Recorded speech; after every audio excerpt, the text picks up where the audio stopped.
Vamos falar um pouquinho da Copa do Brasil agora, né? E eu queria, antes de passar a Copa do Brasil, falar dos jogadores que chegam e que saem no meio do ano. A gente falou dos que chegaram e saíram no início de ano. Falar um pouquinho agora da janela do meio de ano. E aqui tem uma coisa bem interessante que no final da temporada faz todo sentido para o Palmeiras também ter baixado um pouco do seu nível de futebol, né? Se eu for citar dos vários que tem aqui, a gente perde Estevão e Richard Rios. No meio do ano a gente perde Estevão e Richard Rios. 2 dos jogadores que faziam, talvez, muito mais no Palmeiras, né? Acho que carregavam muito mais do Palmeiras do que os que ficaram. Então a gente perde Estevão, perde Richard Rios, foi para o Benfica.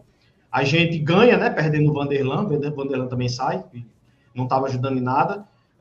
Thales, Matheus, o Naves, que foi uma saída conturbada. Eu acho que o Naves é muito mais zagueiro do que Micael, muito mais zagueiro do que Benedetti, né? Mas aí é questão de interna, é questão do treinador com tudo lá. E a gente recebe Carlos Miguel, que já viria para ser titular, inclusive é ele o titular das próximas temporadas. O Kelvin, que chegou com muita, pelo menos da minha parte, com muita expectativa, tá? Pô, um jogador bom, coisa e tal ali. Eu acho que aí você deu uma caída, mas eu acredito no Kelvin ainda, tá? Depois a gente pode até saber a opinião da galera. Eu ainda acredito no Kelvin. Jefté, cara, que infelizmente, me desculpe, todo o respeito ao Jefté, se ele assistir essa live aqui, o Jefté, me desculpe, cara, mas você não tem condição de ser jogador do Palmeiras, tá? Me desculpe, não tem condição. Andreas Pereira, que já era para ter vindo no começo do ano, inclusive, encaixou perfeitamente, mesmo jogando fora da posição, e Ramon Sousa, que também, para mim, não diz para que veio ainda, fez alguns gols importantes, mas não diz para que veio. Na Copa do Brasil, o Palmeiras inicia já na terceira fase, isso por regra do campeonato, e o Palmeiras vai jogar contra o Ceará. E aí tem um ponto importante aqui contra o Ceará, que foi no segundo jogo, onde o Palmeiras vence por 3-0, que a dupla Flaco Lopes e Vitor Roque, se eu não me engano, se eu estiver errado, vocês podem me corrigir, foi aí que começa a dupla Flaco e Vitor Roque.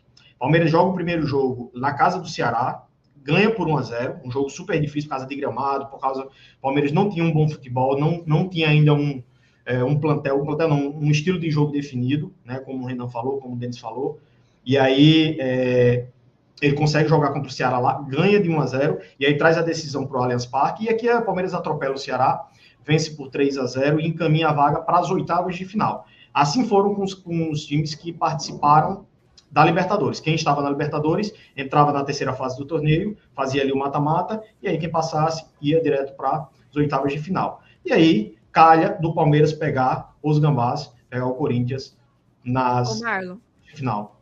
E um detalhe só, o Palmeiras é o único clube que pega um time da Série A nessa fase da Copa do Brasil. Boa, Lu, bem lembrado. E a gente até ficou falando, né? Poxa, tantos clubes aí que a gente poderia pegar para facilitar a nossa vida. A gente vai pegar o único clube que é de Série A, que era o Ceará na época. E o Palmeiras faz bons jogos. E o Palmeiras começa a iludir de novo, porque eu acho que o ano de 2025, pelo menos para mim foi assim, a gente tem 2, 3 jogos ali, aí dá uma iludida, o Palmeiras joga bem, bota a expectativa lá em cima, aí vem o Palmeiras joga mal, perde ou empata, aí acaba caindo de novo a expectativa. Aí depois vem de novo a mesma coisa, ficou nessa gangorra em 2025, na minha opinião. E o Palmeiras passa do Ceará com propriedades, 4 gols, não leva nenhum, e aí a gente vai para o confronto contra o Corinthians. Já no sorteio a gente pensa, caramba, vai dar Palmeiras e Corinthians para ser um derby nas oitavas de final? Será? E foi na última bola, depois e tal, que saiu Palmeiras e Corinthians. E aí a gente começa a prospectar como é que vai ser, pô, dá para passar, é Corinthians, é obrigação do Palmeiras passar, e era obrigação, tá? Obrigação pelo nível que o Palmeiras está. Porque no futebol é outra coisa, futebol é dentro de campo. E pelo futebol, inclusive, o Corinthians mereceu passar. Porque o Palmeiras foi vergonhoso o futebol que apresentou contra o Corinthians. Vou nem falar a questão das arbitragem, tá?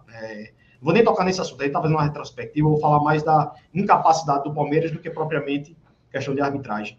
E aí o Palmeiras faz 2 jogos contra o Corinthians, e o primeiro Palmeiras joga em casa, e para surpresa de todos, o Palmeiras consegue perder o jogo em casa. 1-0 para o Corinthians, gol de Yuri Alberto, né? Um cara que sempre faz gol no Palmeiras, o Palmeiras ainda não aprendeu a marcar o Yuri Alberto, não sei como, porque para mim é um jogador fraco.